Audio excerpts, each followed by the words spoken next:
சிவராஜ் சித்த வைத்தியசாலை ஹொசூர் கிளை தினசரி காலை 7 மணி முதல் இரவு 8 மணி வரை மருத்துவரை சந்தித்து ஆலோசனை பெறலாம். தொடர்புக்கு 8110803500.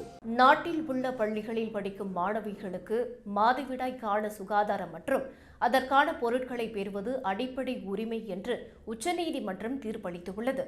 அரசு மற்றும் தனியார் பள்ளிகளில் 6 முதல் 12ஆம் வகுப்பு வரை படிக்கும் மாணவிகளுக்கு இலவச சானிட்டரி நாப்கின்கள் வழங்க கோரி தாக்கல் செய்யப்பட்ட மனுவை உச்சநீதிமன்ற நீதிபதிகள் பர்திவாலா மற்றும் மகாதேவன் அமர்வு விசாரித்தது. அதில் தீர்ப்பளித்த நீதிபதிகள், இனி நாடு முழுவதும் உள்ள அனைத்து பள்ளிகளிலும் உயர்தரமான மக்கும் தன்மை கொண்ட சானிட்டரி நாப்கின்களை இலவசமாக வழங்க வேண்டும் என்றும் அவை வெண்டிங் மெஷின்ஸ் மூலம் கழிப்பறையிலேயே கிடைக்கும்படி இருக்க வேண்டும் என்றும் உத்தரவிட்டனர்.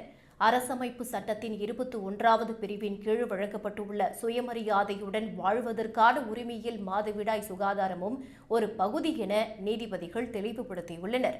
அதன் அடிப்படையில் பள்ளிகளில் மாணவிகளுக்கு தனியான சுத்தமான கழிப்பறைகள், தடையற்ற தண்ணீர் வசதி, அவசர கால தேவைக்காக மாற்று உள்ளாடைகள் மற்றும் சீருடைகள் கொண்ட மாதவிடாய் சுகாதார மேலாண்மை அமைப்புகள், பயன்படுத்திய பொருட்களை அப்புறப்படுத்த சுகாதாரமான வசதிகள் ஆகியவற்றை ஏற்பாடு செய்ய வேண்டும் என உச்சநீதிமன்றம் உத்தரவிட்டுள்ளது.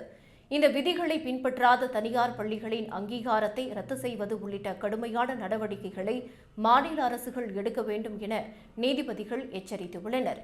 கல்வியா அல்லது கண்ணியமா என்ற நிலைக்கு ஒரு சிறுமியை தள்ளக்கூடாது என்றும் நீதிபதிகள் தங்களது தீர்ப்பில் குறிப்பிட்டுள்ளனர்.